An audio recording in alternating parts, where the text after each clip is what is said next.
Hi again, Henry Beyer here with Strong for Life. In this video, you'll be learning about the kettlebell deadlift. Now, the deadlift is an excellent exercise for strengthening your legs, for strengthening your hips, and for strengthening your back.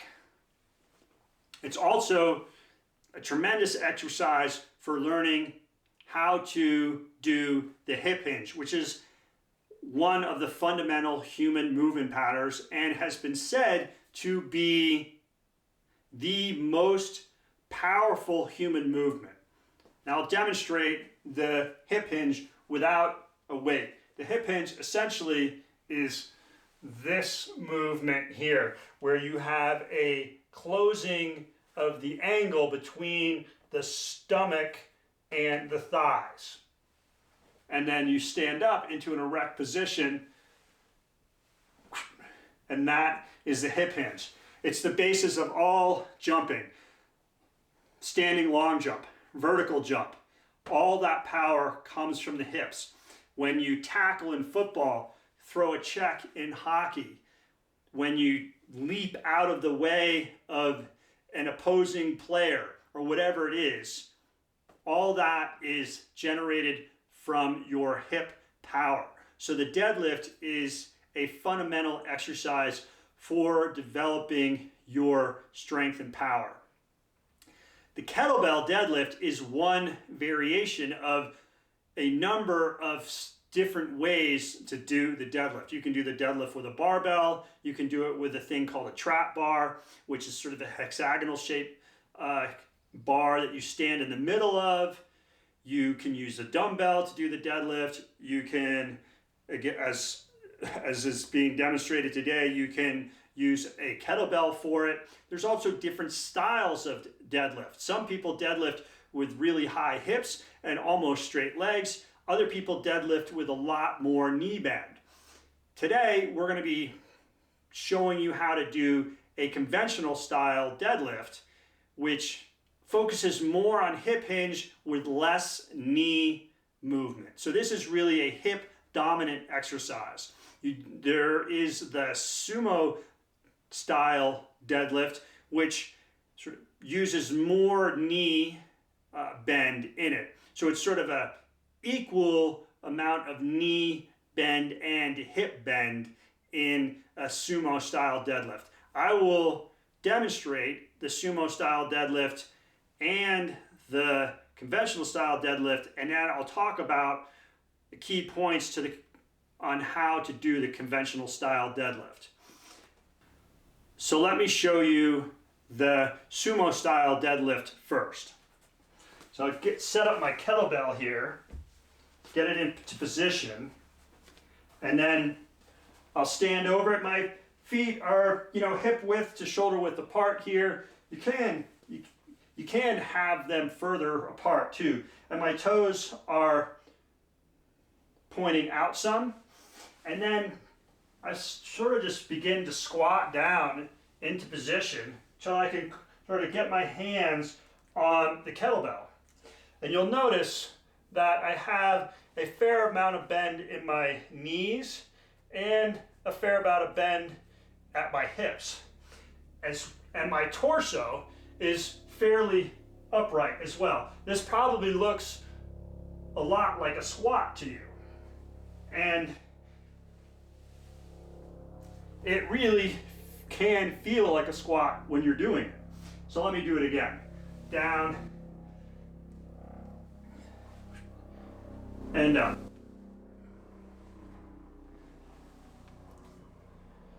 One of the differences is that the weight is in my hands hanging from my arms and not up on my body. And with most squats, you are going to be going down to at least parallel, where the deadlift, the hips remain above the knees. So you'll see my hips are still above my knees. I still have this angle is not parallel or below parallel. The Sumo deadlift puts more emphasis on the legs and less strain on the back. So it can be a great exercise for those who are concerned about injuring their back. That's not to say that it won't strengthen your back, because once you start lifting heavy stuff, your back still needs to be strong to keep you from bending over. But it doesn't require the same level of back strength as, say, the conventional style deadlift, in which the back is flatter. Now let me show you the conventional style deadlift and point out a few of its key features. So again, I'll straddle the deadlift here, or sorry, the deadlift, the kettlebell here, and my feet are a little bit narrower. Again, my toes are pointed out. Instead of beginning with squatting like this, I begin by just pushing my hips back. I just push them back as far as I can go. And as I do that, I start to get a little bit of a bend in my knees here. I get back to where I feel I'm about in the right spot, and then in order to get a full grip on the kettlebell handle, I just, while pushing my hips still back, I just get a little bit more bend in my knees. So you can see I do have bend in my knees, but not to the degree that I had in the sumo style deadlift. And my back is a lot flatter. So I grab the handle in my hands, and then I try to break the handle in my hands. I try to break the handle in my hands, and then I drive with my hips into a standing position. And then I just repeat by pushing my hips back until the kettlebell touches the ground, and then drive through again. One more time. Okay, I'll put the kettlebell back down. Let's go over some of the key elements of the conventional kettlebell deadlift. The first thing that you want to keep in mind is that the kettlebell sits in between your ankles.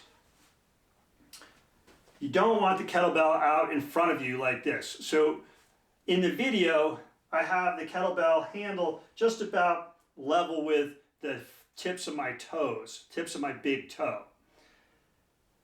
What you want is the kettlebell to be in between your ankles, and now when it's there, you can't see it in the video. Your feet are about hip widths apart, toes pointing out just a little bit, not very much, 5-10 degrees. And as I demonstrated with the difference between the sumo style kettlebell deadlift and the conventional style deadlift, I begin the movement with my hips by moving my hips back like this. And if I put my hands down, I'm about as far as I can get flat-wise like this. And I can just touch the handle. So what I need to do is, while continuing to push my hips back, is just give myself a little bit more knee bend. Now you can see I have some bending at the knee, but not nearly as much as in the sumo style deadlift. I can feel a lot of tension here in my hamstrings, and once I get a grip of the handle, I can sort of adjust my hips to where it feels like I'm in the strongest position. Then what I do is I try and break the kettlebell with my hands, as if you're trying to break a stick in your hands, and your eyes are focused out in front of you, maybe 8 feet, 10 feet, just depends on your body type. And then driving with your hips, you stand up to a vertical position. What you don't want is to be partially bent like this. You want to be ramrod straight up like this. You also don't want to be leaning back like this. So excessive backward lean or excessive forward lean, you don't want. You want to be standing straight up like this. As you do this, you can actually squeeze your quads and your glutes. One cue is as if you're trying to crack a walnut between your butt cheeks. That is one way to think about it. Everything's super tight. And then you just lower down to the ground, returning the kettlebell in between your ankles. You can, from that point, just repeat for reps. 1, 2, 3, without letting go of the kettlebell. I think a good habit is just to reset every time, especially early on, so you keep learning how to set up for the kettlebell, because some people say that your setup is your first rep. So again, the kettlebell is in between your ankles. You can chop at your hips to find your hinge, and you just, with straight legs, just hinge back, go back as far as you can, and then drop your arms down, bend your knees a little bit until you can get a grasp of that handle. Again, try and break the handle in your hands. Keep your eyes on the ground about, anywhere from like 6, 7 feet to 10 feet out in front of you. And then stand up, ramrod straight, like that. You want to lift as quickly as possible. As you get heavier weight, you won't necessarily be able to go fast, but you still want to try and lift as quick as possible into this standing position. Some of you might not have the flexibility to be able to maintain that nice posture, a flat neutral back, while the kettlebell is on the ground. So there's an easy fix for that. You just need to lift the kettlebell up. So I have a milk crate here. This is kind of high, but for some people, especially if you're tall, this might be a perfect alternative for you to begin learning how to deadlift. And this is how someone who is like my mom's age, who's 82 or 83, and my dad, who I think is now 88, by lifting the kettlebell, they don't have the range of motion. They can still get the benefits of deadlifting by deadlifting off of something high. This is one great thing about the deadlift. And the higher the weight is, the actual more you can lift as well. Because your back is in a more favorable position here. It's not as bent over yet when you're lifting off the crate. As you get stronger and get more flexible, you just lower the weight down. So here I have a yoga block. We'll actually put it like that. Gives me a little bit more room to play with. So I put it like that. Again, the yoga block, the kettlebell is in between my legs. I push my hips back as much as I can. I lift down. I grab the handlebar. I pull my legs down until I find a nice, where I feel the most solid. Work on breaking the handle. Stand up.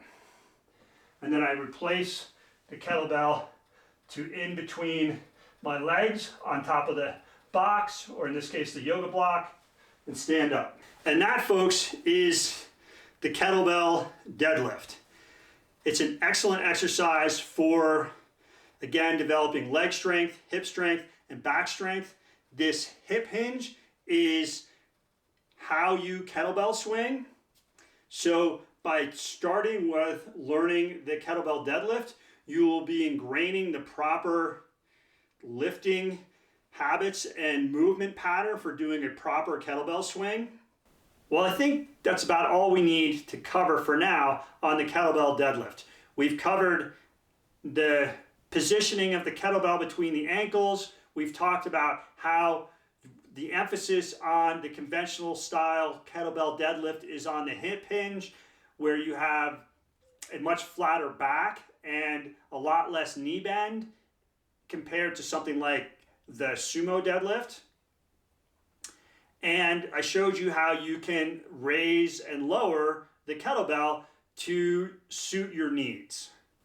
You can use this kettlebell deadlift as a main exercise and just keep increasing the weight if you have access to heavier kettlebells, or you can use it as a great warm-up for preparing yourself to do a conventional style deadlift using a barbell.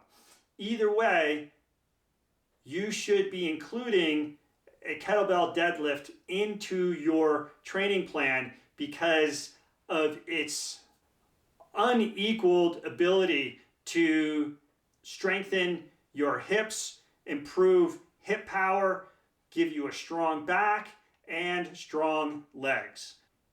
Let me know if you have any questions, and again, thanks for watching the video.